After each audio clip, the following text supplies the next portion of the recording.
ಹರೇ ಕೃಷ್ಣ. ಅಧ್ಯಾಯ 3 ಶ್ಲೋಕ 32. ಯಾರು ಆದರೆ ಈ ಅಸೂಯೆಯುಳ್ಳವರಾಗಿ ಕ್ರಮಬದ್ಧವಾಗಿ ಆಚರಿಸುವುದಿಲ್ಲವೋ ನನ್ನ ಆಜ್ಞೆಯನ್ನು ಸಕಲ ವಿಧ ಜ್ಞಾನದಲ್ಲಿ ಪೂರ್ಣ ಮೂಢರೆಂದು ಅನ್ನುವನ್ನು ಚೆನ್ನಾಗಿ ತಿಳಿ. ನಾಶವಾದ ಶ್ರೀ ಕೃಷ್ಣ ಪ್ರಜ್ಞಾರಹಿತರಾದ.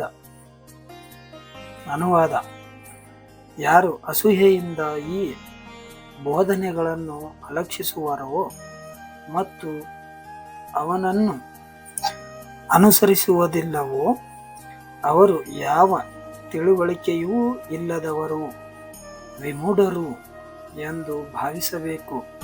ಪರಿಪೂರ್ಣತೆಗಾಗಿ ಅವರು ಪಡುವ ಶ್ರಮದಲ್ಲಿ ನಾಶವಾಗುವವರು.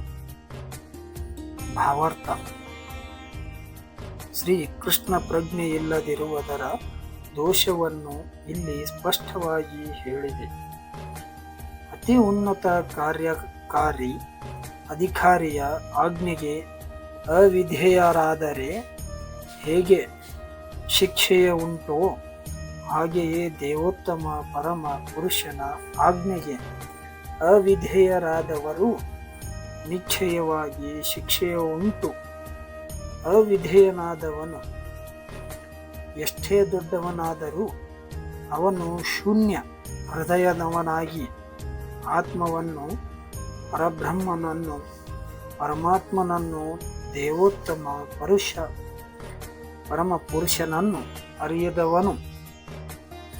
ಆದುದರಿಂದ ಆತನಿಗೆ ಬದುಕಿನ ಪರಿಪೂರ್ಣತೆಯ ಭರವಸೆಯೇ ಇಲ್ಲ ಎಂದು ಈ ಶ್ಲೋಕದಲ್ಲಿ ಶ್ರೀಕೃಷ್ಣ ಹೇಳಿರುತ್ತಾರೆ.